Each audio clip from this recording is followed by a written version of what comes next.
There are some really ugly and poorly built cars on the road. Some are gone forever, and some just stand out in the crowd. Here are 15 of the world's worst cars ever built. Now, the years range from the 1950s to present day, and some you may have heard of them, some maybe not, but you want to sit back and enjoy this list of the 15 worst cars made of all time. Let's get to the list, and this is in no particular order. The 2004 Chevy SSR, GM's retro creation, hot rodding it all the way right to the assembly line. According to some, it was plain heavy, underpowered, and lazy. Definitely not what America would consider a hot rod. This truck was very polarizing and did not sell well. Please leave the hot rodding to the aftermarket. The 2001 Pontiac Aztek. Now, most people disliked it because its design and it looked unusual and looked strange, like a three-eyed monster. It was supposed to be a family vehicle. The goal was to create a futuristic car that would set the bar for other auto manufacturers to match. Well, unfortunately, due to the many designers who worked on the Aztek, the car was left half-baked. The Aztek is one of the most devastating failures in the automotive industry. They put the best of their designers on the project. Rumor was they were all fired after consumer and media feedback. The Chrysler PT Cruiser and the Convertible. Now, this was Chrysler's attempt on creating a hot rod. The late 90s was a difficult time for Chrysler, and it was in partnership with Mercedes, and the German firm wanted to make cuts in order to bring Chrysler back into profitability. Now, the PT Cruiser, and PT was supposed to stand for personal transport, was a concept, and its translation to reality was not very successful. There was a taller roof, larger windows, and you could actually see out of it, but the overall design was very upright, and the PT Cruiser was not what consumers expected. In the US, Chrysler classified the car as a truck in an effort to bring the average emissions for corporate average fuel economy and its commercial fleet down. However, it decided to add on a convertible to the lineup. Probably had some good intentions, but the execution was sad at best. 1985 Yugo GV. The creator of the Bricklin also created the Yugo GV. Simply put, the engines gave up. The electrical system would fry, and eventually something would inevitably fall off. Dubbed the Mona Lisa of bad cars, the Yugo should probably just have been given up before it even started.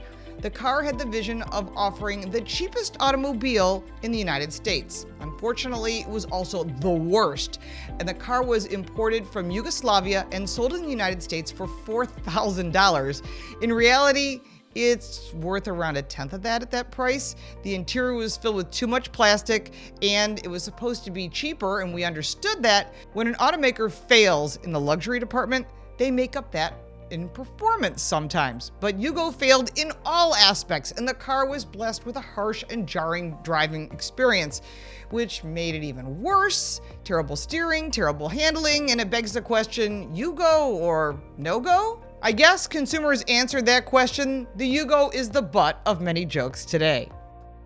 The 1978 AMC Pacer, produced between 1975 and 1979, and the company sold in 1980. It was 37% glass and came in a two-door hatchback or a two-door station wagon. And the Pacer's creator was the same person that came up with the idea for the Gremlin. And it was promoted by AMC as the first wide small car. Production only lasted a few years for this little wide small car, and consumers called it a fishbowl, as the rounded glass just made the car plain ugly. 1966 Peel Trident. Now, the Trident was built on the Isle of Man in the 1960s.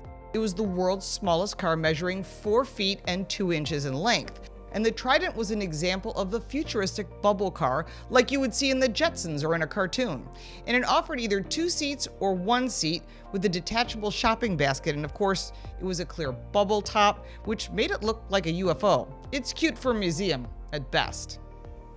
The Chevrolet Citation. According to the dictionary, it means exemplary conduct. Well, unfortunately, the Chevrolet Citation turned out to be pretty much the exact opposite of that. Clearly, the car suffered from being a rush job to such a degree that it eventually became its downfall. The Citation's end was eventually brought on by the US government's decision to file a lawsuit against General Motors to tackle a tsunami of complaints filed by various car owners. Now, the car was raved about by all the media. not me, and seemed to be the greatest thing since sliced bread, at least in the world of automobiles. However, it later turned out that GM had duped car magazines at that time. They were all given specifically modified versions of the car in which a serious torque steer had been taken out. By the third year, sales dropped, and by 1985, the gig was up and the car was off the market. The Ford Pinto. The Pinto had a tendency to burst into flames on rear-end collisions. Though the car really wasn't as bad as many on the list, it did have some issues, but stayed in production until 1980. There were over 3 million produced over its lifespan. Unfortunately, 1.5 million were subject to a recall in 1977 due to the fuel system being defective. The Pinto was marketed two ways. One was a 3-door hatchback and one was a 3-door station wagon. Surprisingly, these are collectibles. The 1970 AMC Gremlin. Long in the front and short in the back, the Gremlin was an odd-looking beast with a heavy 6-cylinder engine with choppy handling because of the lack of suspension in the back. It was AMC's attempt to create a subcompact car before Ford and GM had a chance, and the Gremlin came in a 2-seater or a 4-seater design. Love them or hate them, the Gremlins were produced until 1978, and folks still think of them as worth preserving, and you certainly don't see many of them today, but there are collectors that have them. The commercial said, "Hey lady, where's the back half of your car?" The Ford Edsel. There were 18 different versions of the Ford Edsel, starting in 1957, right in the beginning of the recession, and the Edsel was supposed to be everything America was looking for, but seemed to be doomed from the beginning. Consumers and critics cited the Edsel as just plain ugly and overpriced, and unfortunately, production only lasted for 2 years, but then it stopped. Back when they were made, they were a huge disappointment, but presently, they can fetch thousands of dollars for collectors. The 1957 King Midget Model 3. This little box of a car had a 9-horsepower motor and was known as a utility vehicle. Eventually, the government safety standards won, stopping the production of the Midget mini models. These mini cars were first sold in a kit, complete with chassis, axles, springs, steering assembly, and an instruction manual and patterns for sheet metal, all for under $300. By the end of the era, the mini cars were sold as completely assembled cars by the Midget Motor Corporation, and in later dates, they started looking like Jeeps. The Cadillac Cimarron. Now, the Cimarron was a perfect example of a good-looking car that's best to be avoided. The car featured an exotic styling that gave it an impressive, sophisticated, and luxury look. But that's the farthest of good things on this vehicle. Its build quality meant that it couldn't go very far, and among the negative sides of the Cimarron, it was a snail-like pace. Introduction in 1981, the car sold as a huge price of $12,131, and the Cimarron marked the beginning of the fall for Cadillac, causing damage to the company that may not have been recovered from this day. 1957 to 1991 Trabant. Germany is well known for some of the best automobiles in the world, with one exception, the Trabant. This one was a disaster on wheels. Dubbed the people's car, the Trabant was supposed to replace the Volkswagen Beetle. How successful was that? Its designs and engineering were a serious afterthought. The list of problems for this car was endless. To start with, its body panels would fall off at high speeds. Even so, the Trabant left several body panels on the roadway. It also had a 2-stroke engine that sucked oil, like a vampire drinking blood. Now, the car didn't have any safety features at all, no turn signals, and no brake lights. 2002 to 2007 Saturn Ion.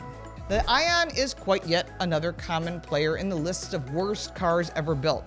Despite showing promise at the start, America's answer to Toyota and Honda, Saturn desperately needed some refreshing, and they settled for the Ion. Unfortunately, the beginning of the Ion was the beginning of the fall of Saturn, and the Ion didn't answer anything. Toyota and Honda continued bringing in their vehicles to the United States, and the car was plagued with poor build quality and a wretched interior and bad styling. But there was a no-haggle price.